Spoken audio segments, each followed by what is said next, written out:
भी अखियों से कभी मेरी अखियों की सुन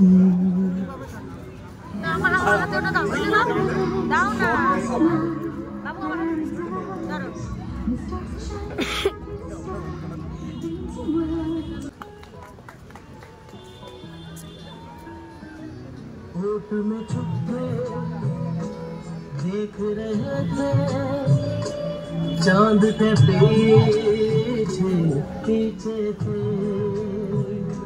सो হ্যালো এভরিওয়ান, আজকে জানো তো সন্ধ্যেটা এই স্ট্রিট ডান্সটা দিয়েই শুরু করলাম। তোমরা হয়তো আগে অনেক এরম স্ট্রিট ডান্স দেখেছো, আর হয়তো তাদের কিছু দুঃখের গল্পও থাকে, বা তারা তাদের ডান্সটাকে প্রতিষ্ঠিত করার জন্য স্ট্রিট ডান্স করে থাকে। কিন্তু এই দাদাটার ছিল সেই সমস্যা, পায়ের তলাটা ছিল পুরো একেবারেই হচ্ছে নকল। এবার কি ব্যাপার কি বৃত্তান্ত আমার ঠিক জানা নেই অতটা, তো আমি যতদূর শুনলাম আশপাশ থেকে যে এই ব্যাপার। তো দাদাটা আর ডান্সের প্রতি প্রচণ্ড আগ্রহ থাকার কারণে দাদাটা ডান্স করছিল রাস্তার মধ্যে। তো সেটা দেখে তো মনটা ভীষণ ভরে গেল।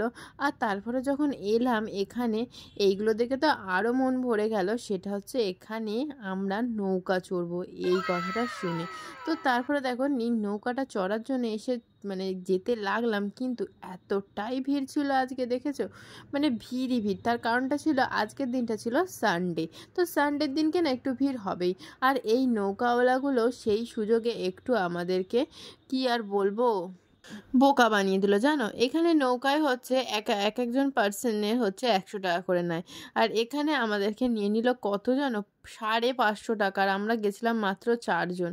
তো যাই হোক, একটু তো মজা করেছি, সে 150 টাকা বেশি নেয়নি, কিন্তু মজাটা কিন্তু ভীষণ ভালো হয়েছে। তো সেদিনকে কথায় বেকথায় উঠে গেলাম নৌকায়, কিন্তু নৌকায় ওঠার কিন্তু কোনো কথাই হয়নি যাওয়ার সময়, হঠাৎই উঠে গেলাম।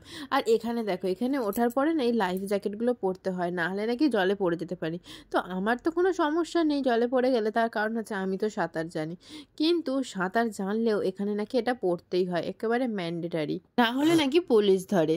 তাই জন্য আমরা সবাই মিলে লাইফ জ্যাকেটটা পরে নিলাম। আমরা যেহেতু পরে গেলে সেরকম কিছু অসুবিধা হতো না, কারণ আমরা সবাই মোটামুটি কিন্তু সাঁতার জানি। তো দেখো এইখানে তবে এই যে সাঁতারে, এই পুকুরের সাঁতারে কাজ হবে বলে মনে হয় না। এতে এত বড় নদী, গঙ্গা বলে কথা, ভয় তো একটু লাগছিলই বটে, কিন্তু আনন্দ আর মজাটাও কিন্তু ভীষণ হচ্ছিল। কারণ এটা যে আমার ফার্স্ট টাইম, সেটা তো তোমরা দেখে বুঝতেই পারছো আমার এক্সাইটমেন্ট। দেখো আমি এখানে এত এক্সাইটেড হয়ে গেছি, উপরে উঠে এখানে দাঁড়িয়ে একেবারে মনে হচ্ছিল হাওয়ায় উড়ে যাব, কিন্তু হাওয়া এক বিন্দুও ছিল না।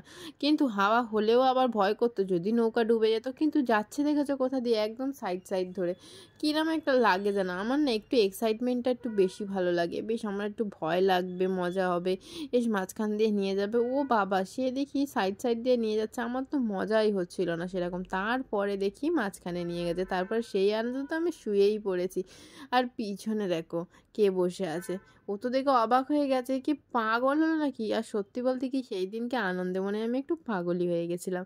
পাগল হয়ে গিয়ে তো আমি নদীতেই নেমে পড়ছিলাম। তো লাস্টে নদীতেই নেমে পড়েছিলাম, তাই জন্য আর তোমাদেরকে দেখাতে পারলাম না।